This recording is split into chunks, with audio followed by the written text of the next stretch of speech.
우리의 인생 속에 찾아오셔서 동행하시는 하나님 아버지, 고요한 새벽에 일어나 주님의 보좌 앞으로 나아갑니다. 하나님께 나아가 성령의 비단에서 우리의 삶을 가만히 돌아봅니다. 주 앞에서 우리는 연약하고 부족한 존재입니다.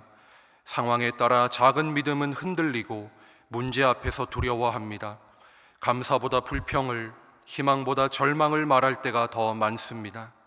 질병과 경제적인 위기, 우울함과 무기력함, 관계의 어려움 등 우리를 둘러싼 다양한 문제들 때문에 우리의 영혼은 낙담합니다. 하지만 문제보다 더 크신 주님을 신뢰하며 믿음으로 십자가 아래 모였습니다. 위로의 주님, 이 시간 고통과 슬픔 속에 주저앉아 있는 성도들을 기억하시고 그들에게 용기와 산 소망을 베풀어 주십시오. 하나님께 나아가는 자는 반드시 그가 계신 것과 그가 자기를 찾는 자들에게 상 주시는 이심을 믿어야 한다는 히브리서 11장의 말씀을 의지하고 기도하는 성도들에게 크신 은혜와 능력을 부어 주십시오. 특별히 말씀, 기도, 금식으로 영혼을 새롭게 하는 사순절 절기를 보내며 소망의 가족들이 다시 한번 십자가의 능력으로 변화되게 하시고 구원의 감격을 회복하도록 도와주십시오.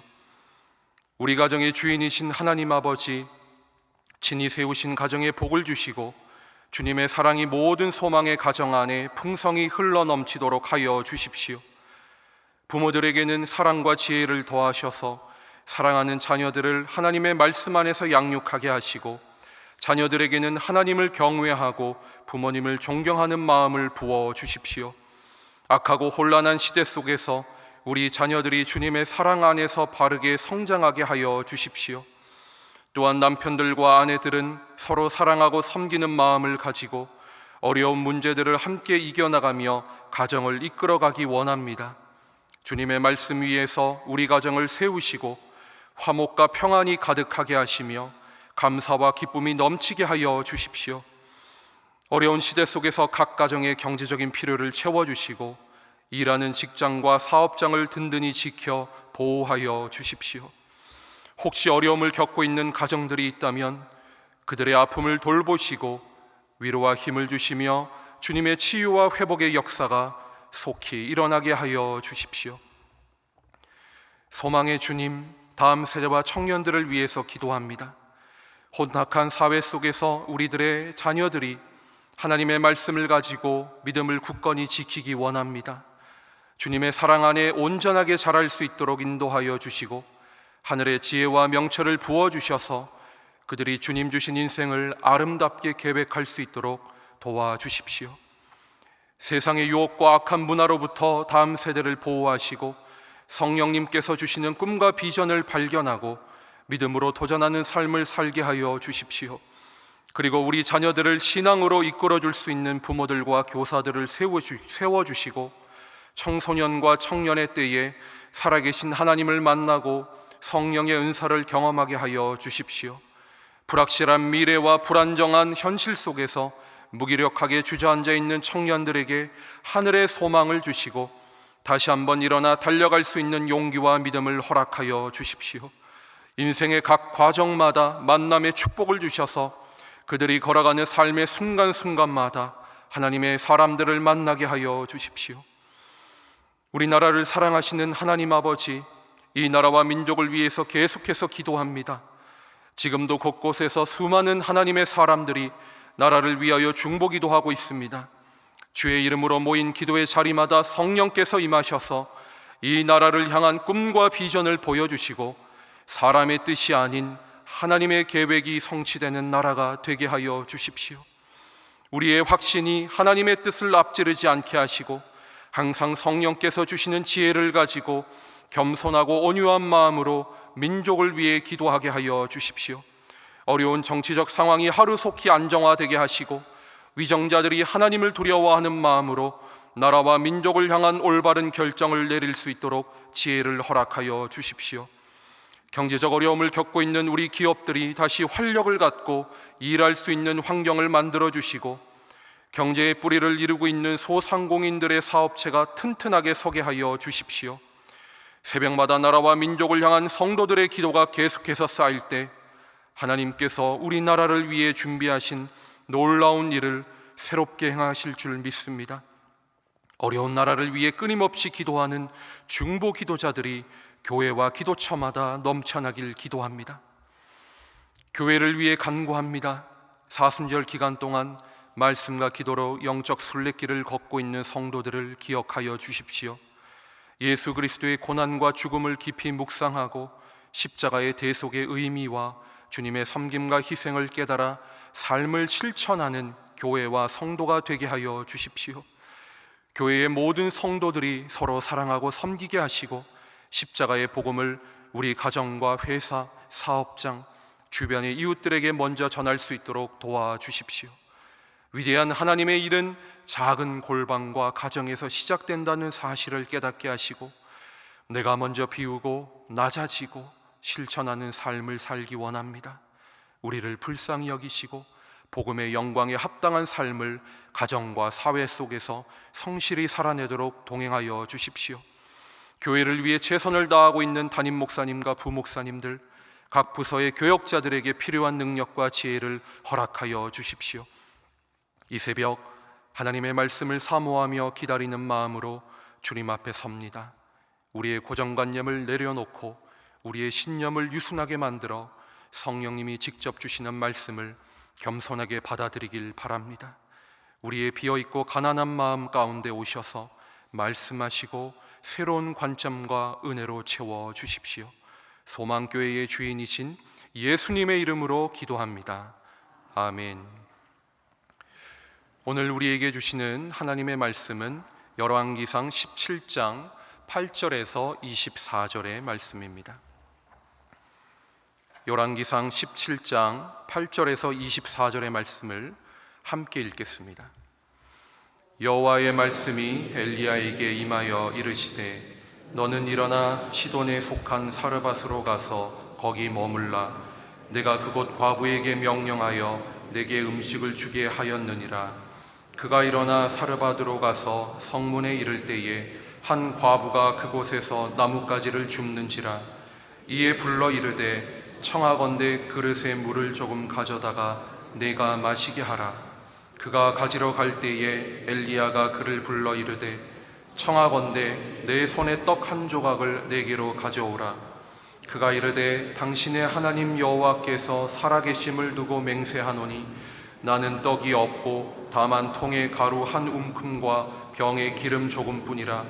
내가 나뭇가지 둘을 가져다가 나와 내 아들을 위하여 음식을 만들어 먹고 그 후에는 죽으리라. 엘리야가 그에게 이르되 두려워 말먹고 가서 내 말대로 하려니와 먼저 그것으로 나를 위하여 작은 떡 한 개를 만들어 내게로 가져오고 그 후에 너와 내 아들을 위하여 만들라. 이스라엘의 하나님 여호와의 말씀이 나 여호와가 비를 지면에 내리는 날까지 그 통에 가루가 떨어지지 아니하고 그 병에 기름이 없어지지 아니하리라 하셨느니라. 그가 가서 엘리야의 말대로 하였더니 그와 엘리야와 그의 식구가 여러 날을 먹었으나 여호와께서 엘리야를 통하여 하신 말씀같이 통에 가루가 떨어지지 아니하고 병에 기름이 없어지지 아니하니라. 이 일 후에 그 집 주인 되는 여인의 아들이 병들어 증세가 쉼이 위중하다가 숨이 끊어진지라. 여인이 엘리야에게 이르되 하나님의 사람이여 당신이 나와 더불어 무슨 상관이 있기로 내 죄를 생각나게 하시고 또 내 아들을 죽게 하려고 내게 오셨나이까. 엘리야가 그에게 그의 아들을 달라 하여 그를 그 여인의 품에서 받아 안고 자기가 거처하는 다락에 올라가서 자기 침상에 누이고 여호와께 부르짖어 이르되 내 하나님 여호와여 주께서 또 내가 우거하는 집 과부에게 재앙을 내리사 그 아들이 죽게 하셨나이까 하고 그 아이 위에 몸을 3번 펴서 엎드리고 여호와께 부르짖어 이르되 내 하나님 여호와여 원하건대 이 아이의 혼으로 그의 몸에 돌아오게 하옵소서 하니 여호와께서 엘리야의 소리를 들으심으로 그 아이의 혼이 몸으로 돌아오고 살아난지라. 엘리야가 그 아이를 안고 다락에서 방으로 내려가서 그의 어머니에게 주며 이르되 보라 내 아들이 살아났느니라. 여인이 엘리야에게 이르되 내가 이제야 당신은 하나님의 사람이시요 당신의 입에 있는 여호와의 말씀이 진실한 줄 아노라 하니라. 아멘. 우리가 어릴 때 많이 부르던 전래 동요가 하나 있습니다. 두꺼봐 두꺼봐 헌집 줄게 새집 따오.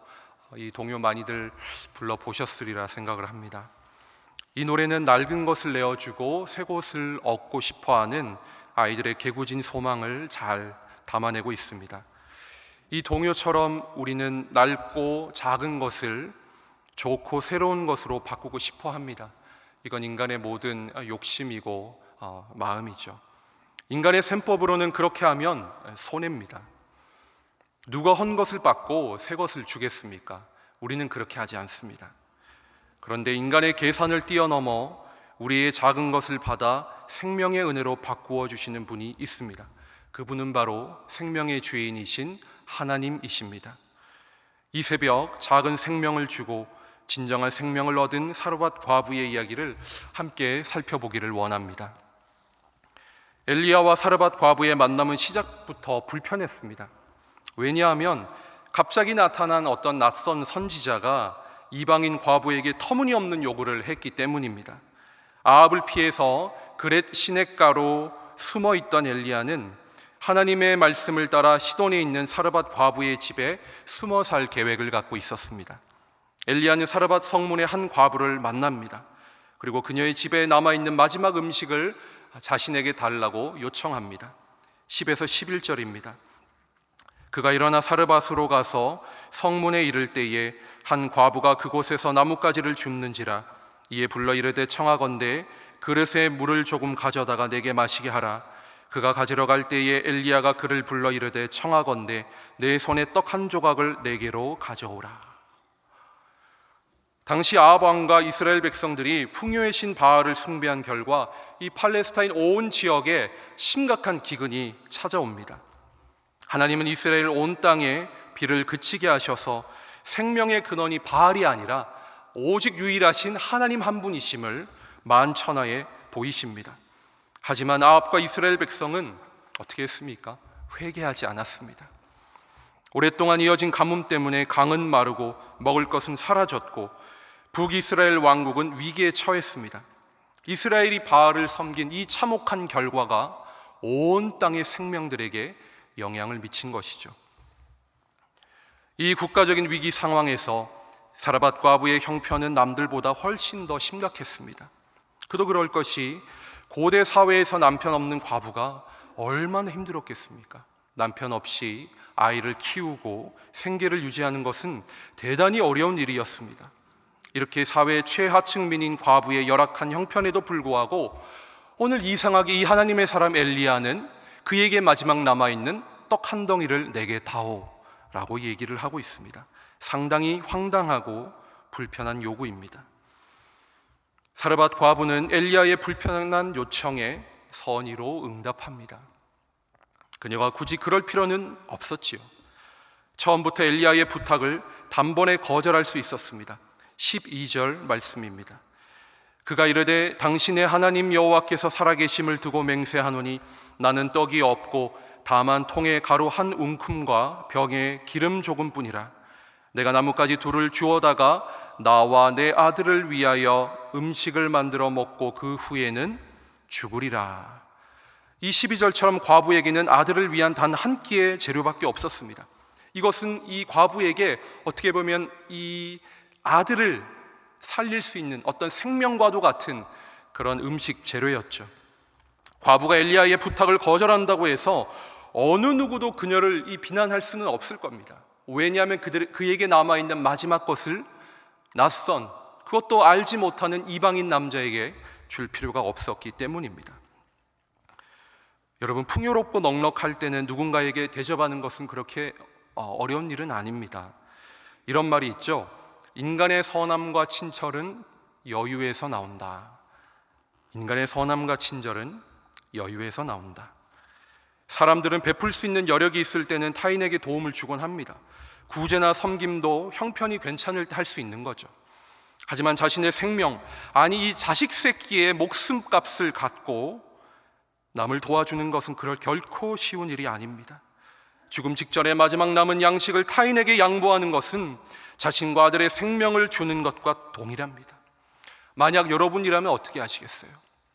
누군가가 내게 도움을 구하는데 내 통장에 마지막으로 남아있는 그 종잣돈을 선뜻 내어주실 수 있겠습니까?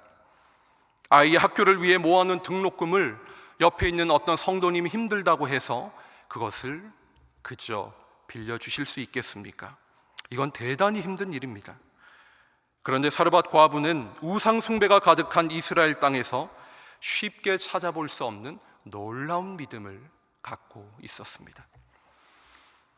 예전에 하나님을 섬긴다고 자부하던 이스라엘 사람들은 모두 하나님을 잊어버렸지만 이 이방 땅에 있던 시돈의 하나님을 모르는 이 과부는 하나님이 종이 말한 그 불편한 요구, 황당하고 말할 가치도 없는 그 부탁에 순종합니다. 그렇게 과부는 마지막 음식을 엘리야에게 내어놓습니다. 모든 것이 메마른 죽음의 땅에서 가난한 과부의 밀가루 한 움큼과 기름은 바로 생명 그 자체였습니다. 사르밧 과부는 자신의 생명을 온전히 드린 것입니다. 오늘 성경은 역설적인 대비를 아주 흥미롭게 우리에게 보여주고 있습니다. 아합의 우상 숭배 때문에 이 여호와의 유일신 신앙이 메말라 버린 땅이잖아요. 이 이스라엘 땅에는 비가 멈추고 생명들이 죽어나갑니다. 반대로 이세벨의 고향 우상 숭배의 본거지, 우리가 앞선 장에 우리가 읽었지만 이세벨의 고향이 시돈이잖아요. 이 땅에 우상 숭배가 가득하였는데 이 시돈 땅에서는 날마다 가루와 기름이 채워지는 생명의 기적이 일어나는 겁니다. 하나님의 백성 이스라엘은 하나님을 버리고 바알에게 비를 구합니다. 그런데 아이러니하게도 하나님을 모른 채 바알의 문화권에 살던 이 이방인 과부는 하나님의 말씀에 순종합니다. 대단히 역설적이고 극적인 대비이죠. 약속의 땅에는, 이 유다와 이스라엘 땅에는 비가 그치고 죽음이 가득합니다. 하지만 이방인의 땅 사르밧 과부의 집에는 날마다 샘솟는 생명이 넘쳐나죠. 이 얼마나 극적인 대비입니까? 놀라운 대비를 하나님께서 이 말씀 안에 담아두고 있습니다. 생명의 하나님, 그리고 우상인 이 바알, 엘리야와 아합, 이방인 이 사르밧 과부와 그리고 하나님을 믿는다는 성민 이스라엘, 생명과 죽음, 이것이 말씀 앞에선 우리에게 극명하게 놓여있는 사실이죠. 믿음이 존재하지 않는 바알의 땅 시돈에서 생명의 하나님은 한 이방인 과부로부터 순수한 믿음을 찾아내셨습니다. 자신의 생명을 드린 사르밧 과부의 헌신은 물과 믿음이 사라진 이스라엘 전역에서 발견한 믿음의 씨앗과도 같았습니다. 우리 14절에서 15절의 말씀을 한 목소리로 읽도록 하겠습니다. 이스라엘의 하나님 여호와의 말씀이 나 여호와가 비를 지면에 내리는 날까지 그 통의 가루가 떨어지지 아니하고 그 병의 기름이 없어지지 아니하니라 하셨느니라. 그가 가서 엘리야의 말대로 하였더니. 아멘. 네, 아멘. 말씀을 다시 보면 이 과부가 하나님의 말씀을 듣습니다.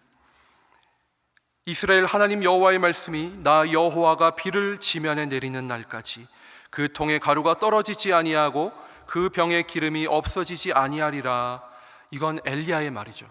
엘리야가 이 과부에게 예언을 한 겁니다. 네가 하나님 앞에 순종하여 내 말을 지키면 하나님께서 이렇게 역사하실 것이다. 그런데 그 뒤에 보면 15절의 상반부에 뭐라고 기록이 되어 있습니까? 그가 가서 엘리야의 말대로 하였더니. 놀라운 고백이 나옵니다. 그가 가서 엘리야의 말대로 하였더니. 엘리야가 말한 말이지만 이 말은 곧 누구의 음성입니까? 하나님의 말씀입니다. 하나님께서 엘리야를 통하여서 이 사르밧 과부에게 지키라고 하신 명령이죠. 하나님을 전혀 모르는 이 우상 숭배가 가득한 바알의 시돈 땅에서 이 사르밧 과부는 전혀 그가 알지 못했던 여호와 하나님, 오늘 이 낯선 선지자를 통해서 처음 들었던 이 하나님을 믿고 그분의 말씀에 순종하는 기적을 일으킵니다. 과부가 하나님의 말씀에 순종하여 하나님의 놀라운 일을 일으킬 때 하나님은 당신을 향한 믿음을 발견할 수 없는 이 영적인 폐허 속에서 숨어있던 단 하나의 믿음을 이 이방인 과부의 순종 안에서 찾아내십니다. 과부가 엘리야에게 준 그의 마지막 남은 음식, 그녀의 생명에서 말입니다. 이스라엘의 비가 멈추고 믿음이 자취를 감췄을 때 아무도 주목하지 않는 땅 시돈 땅 페니키아인 과부의 집에 하나님의 생명의 역사가 날마다 일어납니다. 15절에서 16절입니다. 그가 가서 엘리야의 말대로 하였더니 그와 엘리야와 그의 식구가 여러 날 먹었으나 여호와께서 엘리야를 통하여 하신 말씀같이 통의 가루가 떨어지지 아니하고 병의 기름이 없어지지 아니하니라. 온 이스라엘 땅은 기근 때문에 생기 대신 죽음과 불신앙으로 가득 찼습니다. 하나님의 사람들은 바퀴를 피해 숨어들었고 주를 향한 믿음은 사라졌습니다. 하지만 하나님의 말씀에 순종한 사르밧 과부의 집은 믿음이 숨어버린 세상 속에 매일 기적의 양식이 가득한 생명의 현장으로 변화합니다. 사르밧 과부의 집은 생명을 연장하는 육의 양식만 채워진 것이 아닙니다. 하나님을 향한 과부의 믿음이 마른 땅의 새싹처럼 조금씩 움트고 있었습니다. 엘리야와 사르밧 과부의 믿음의 동행 속에서 과부에게 점차 변화가 생기죠. 자신에게 일어난 일들을 생각하며 엘리야가 믿고 섬기는 하나님에 대해 관심을 갖게 됩니다. 처음 그녀의 관심은 뭐였을까요? 이 가루와 이 떨어지지 않는 기름이지 않았겠습니까? 아무리 먹어도 통의 가루가 떨어지지 않는 거예요. 아무리 마셔도 기름이 사라지지 않는 겁니다. 아마 엘리야가 밤중에 자기 몰래 와서 이 기름통을 채우는 것이 아닌가, 매일 밤 아마 뜬 눈으로 감시를 했을 거예요. 아니면 어디서 양식을 얻어다가 만들어내는 것이 아닌가, 그는 매우 궁금했을 겁니다. 신기하잖아요. 하지만 시간이 지날수록 그녀의 관심은 기적의 현상에서 그 기적을 일으키시는 하나님으로 점점 옮겨갑니다. 이처럼 날마다 일어나는 하나님의 은혜 때문에 그녀는 조금씩 변하고 있었습니다. 죽음의 땅에서 매일 하나님이 창조하시는 생명을 경험하고 있는 사르밧 과부에게 갑자기 가뭄보다 더 심각한 고난이 찾아옵니다. 그녀의 아들이 병들어 죽게 된 거죠. 17절에서 18절입니다. 이 일 후에 그 집 주인 되는 여인의 아들이 병들어 증세가 쉼이 위중하다가 숨이 끊어진지라.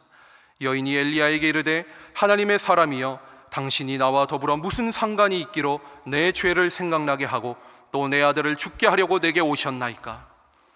엘리야를 통하여 그녀는 하나님께서 자신의 죄를 깨닫게 하신다고 생각했습니다. 숨겨진 죄가 드러난 거죠. 그녀는 거룩한 사람 엘리야가 자기와 함께 있어서 자신의 죄가 감추어진 것이 드러나고 하나님 앞에 벌 받는다고 계속해서 생각했습니다. 과부의 집에서 일어난 하나님의 생명의 역사가 과부의 숨겨진 죄를 드러내고 그녀로 회개하게 만든 것이죠. 그 순간에는 과부는 이해할 수 없었을 것입니다. 하지만 과부의 집에 닥친 죽음에는 또 다른 생명의 기적을 일으키기 위한 신적인 의도가 숨겨 있었습니다. 결국 과부의 아들이 죽어요.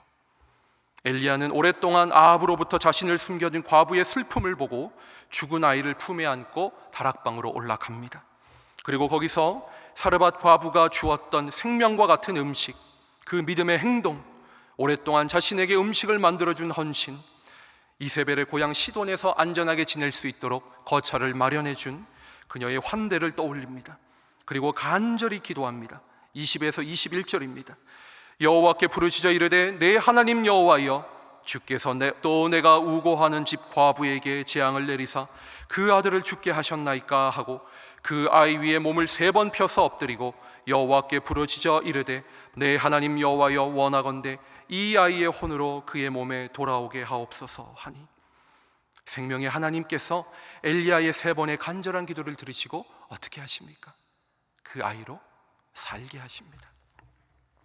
가뭄 때문에 온 땅의 생명들이 죽어나가고 죄인들이 벌을 받는 상황 속에서도 이 생명의 하나님은 엘리야의 기도를 통해서 죽음의 그림자가 드리온 이 과부의 집에 또 다른 생명의 역사를 일으키십니다. 생명의 하나님은 한 과부의 음식에 담겨있는 생명을 받으시고 그녀에게 죽음을 뛰어넘는 또 다른 생명을 선사하십니다. 다시 말해 과부는 마지막 생명을 주님께 드리고 진정한 생명을 하나님께 받은 것이죠. 사랑하는 성도 여러분, 오늘 말씀 24절에 여인은 드디어 하나님을 고백합니다. 그리고 하나님의 음성이 진실하다 엘리야에게 고백하죠. 결국 생명이 죽음을 이기는 기적과 함께 한 영혼이 하나님을 믿게 되는 구원으로 완성됩니다. 사랑하는 성도 여러분, 오늘 우리 주변을 돌아보면 영적인 과문과 정서적인 삭막함, 서로를 비난하며 말로 죽이는 죽음이 세상 속에 가득합니다. 외적인 풍요로움은 넘치는 것 같고 하나님을 향한 순전한 믿음과 한 영혼을 위한 섬김과 나눔은 넘치는 것 같지만 우리의 영혼은 메말라져 갑니다. 하나님의 말씀은 선명하지 않은 것 같고 하나님의 사람들은 숨어든 것 같습니다. 그리고 우리의 삶에는 다양한 문제와 어려움이 끊임없이 몰려옵니다. 하지만 여러분 기억하십시오. 오직 하나님 한 분만이 유일한 생명의 주인이십니다. 그리고 그분은 우리가 순종할 때 창조의 영인 성령을 통하여 주님의 집에 생명의 잔치를 계속해서 이루어 가실 것입니다. 오늘 이 시간 우리의 시간과 물질과 열정과 삶과 생명을 드림으로 하나님 앞에서 이 놀라운 생명의 기적을 다시 한번 경험하는 우리 사랑하는 성도들 되시기를 진심으로 축복합니다. 함께 기도하겠습니다. 하늘에 계신 우리 아버지, 아버지의 이름을 거룩하게 하시며 아버지의 나라가 오게 하시며 아버지의 뜻이 하늘에서와 같이 땅에서도 이루어지게 하소서. 오늘 우리에게 일용할 양식을 주시고 우리가 우리에게 잘못한 사람을 용서하여 준 것 같이 우리 죄를 용서하여 주시고 우리를 시험에 빠지지 않게 하시고 악에서 구하소서. 나라와 권능과 영광이 영원히 아버지의 것입니다. 아멘.